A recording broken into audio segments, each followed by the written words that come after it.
Hello கனிங் channel people, நம்மளோட super singer season 10 உடைய title வின்னருக்கு second பிளேஸில் வந்துட்டு இருந்தவங்க தான் நம்மளோட ஜீவிதா. எஸ், கிட்டத்தட்ட வந்து எந்த அளவுக்குலையுமே வந்து நம்மளோட ஜான் ஜெரோமுக்கு குறைச்சல் கிடையாது. அந்த அளவுக்கு ரொம்ப ஸ்ட்ராங்கான கண்டஸ்டன்ட். யார் வின் பண்ண போகிறா அப்படின்ற கடைசி நிமிடம் ஹெட்ஜ் ஆஃப் த சீட் வரைக்கும் உட்காந்து வெயிட் பண்ண அளவுக்கு ரொம்பவே வந்து த்ரில்லரான ஒரு ஷோனா அது வந்து சொல்லலாம். ஸோ அந்த அளவுக்கு ரெண்டு பேரும் மாற்றி மாற்றி அவ்வளோ டஃப் கொடுத்துட்டு இருந்தாங்க. ஸோ அப்படி இருக்கும்போது யார் தான் வின்னரு அப்படின்னு நம்மளால் தெரிய முடியாமல் தான் இருந்துட்டு இருந்துச்சு. பட் ஆனால் இப்போ என்ன நடந்துச்சு அப்படின்னு பார்த்தீங்கன்னா, நம்மளோட ஜீவிதா வின் பண்ணியிருந்தாங்க. ஆனால் இப்போ அவங்க வீட்டுக்கு மூட்டையாக நிறைய கிஃப்டஸ் வந்திருக்கு. அதை ஃபேன்ஸ் அமைச்சிருக்காங்க. அது என்ன எனக்கு ஏது இருக்குன்றதை இந்த வீடியோவில் உங்களுக்கு ரொம்பவே தெளிவாக ரிலாக்ஸ் பண்ணிக்கிறேன். நான் பேசி கேட்க ரெடியாக இருப்பேன் நம்புகிறேன். வாங்க ட்ராவல் பண்ணிக்கலாம். முதல்ல ஒரு முக்கியமான விஷயம் என்ன அப்படின்னு பார்த்தீங்கன்னா, ஜீவிதா பொறுத்த வரைக்கும் டைட்டில் வின்னருக்கு செகண்ட் பிளேஸில் வந்துட்டாங்க அப்படின்றது நமக்கு நல்லாவே தெரியும். ஃபேன்ஸ் மத்தியில் ரொம்பவே ஃபேமஸ் ஆகிட்டாங்க. அது மட்டும் இல்லாமல் ஆல்ரெடி அவங்களுக்கு நிறைய ஃபேன் பேஸ் அதிகம். இன்னும் அவங்க வந்து செகண்ட் பிளேஸ் வந்ததுக்கப்புறம் இன்னும் அது வந்து டபுள் ரேங்காக ஆகிடுச்சு அப்படின்னு தான் சொல்லணும். ஸோ அப்படி இருக்கும் சமயத்தில் இப்போ வந்து நிறைய மூட்டை ஃபுல்லாக வந்து அவங்களுக்கு கிஃப்டர்ஸ், அது மட்டும் இல்லாமல் நிறைய வந்து லெட்டர்ஸ் நிறைய வந்து என்னவா இருக்குது அப்படின்னு பார்த்தீங்கன்னா, அவங்களுக்கு வந்து நிறைய வந்து அன்புக்கு மடிலாம் வந்து எழுதியிருக்காங்களாம். ஏன்னா வந்து நிறைய பாசத்துக்குரிய நிறைய அண்ணன் தம்பிகள், நிறைய அக்கா தங்கச்சிகள் நிறைய பேர் எழுதியிருக்காங்க. நிறைய ஃபேன்ஸ் மட்டும் இல்லாமல் நிறைய ஃபேமிலியிலேருந்து கூட வந்திருக்கான். அது மட்டும் இல்லாமல் அவங்களோட ஃபோட்டோஸ் எல்லாத்தையுமே வந்து கையாலேயே வரைஞ்சி நிறைய வந்து ஃபோட்டோ ஃப்ரேம்ஸ் பண்ணி நிறைய கிஃப்ட்ஸ் அவங்க சிலையெல்லாம் கூட செஞ்சு அந்த எல்லாத்தையுமே வந்து மூட்டையில் பார்சலாக கட்டி அவங்க வீட்டான வந்து பார்சல் போட்டிருக்காங்க.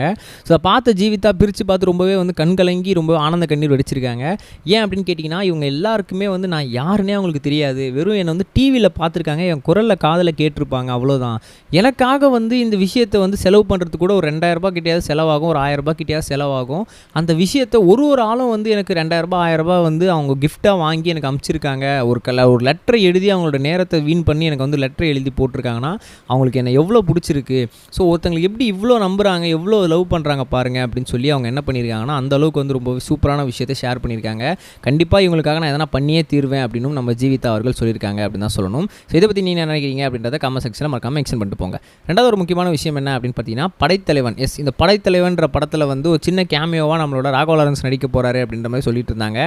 ஸ்டார்டிங்லேருந்தே வந்து படமே நடித்து முடிஞ்சிருச்சுப்பா, படமே கிட்ட ரிலீஸே ஆக போகுது. ஆனால் வந்து இவர் வந்து ஒரே ஒரு சீக்வன்ஸ் மட்டும் நடிச்சு கொடுத்துட்டு போனால் அதை நடிக்க மாட்டாரு, கால் ஷீட் கொடுக்க மாட்டாருன்னு சொல்லி ஒரு பஞ்சாயத்து கிளம்பிட்டு இருந்துச்சு.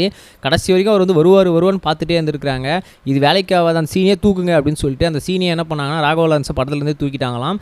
இப்போ வந்து அவராக விலைக்கிட்டாரா இவங்க தூக்கிட்டாங்களான்னு தெரியல. இனிமேல் வந்து படைத்தலைவன்ற படத்தில் ராகவா லாரன்ஸ் கிடையாது அப்படின்றது மட்டும் நமக்கு தெரிய வந்துருச்சு.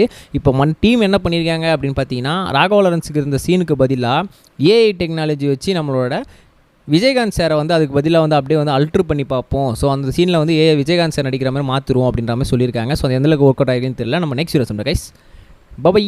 இது வரைக்கும் கனெக்டிங் டிவிக்கு சப்ஸ்கிரைப் பண்ணனா மறக்காமல் சப்ஸ்கிரைப் பண்ணிக்கங்க. உடனடி அப்டேட்ஸ் பெறுவதற்கு நோட்டிஃபிகேஷன் பெல்லையும் கிளிக் பண்ணிக்கங்க.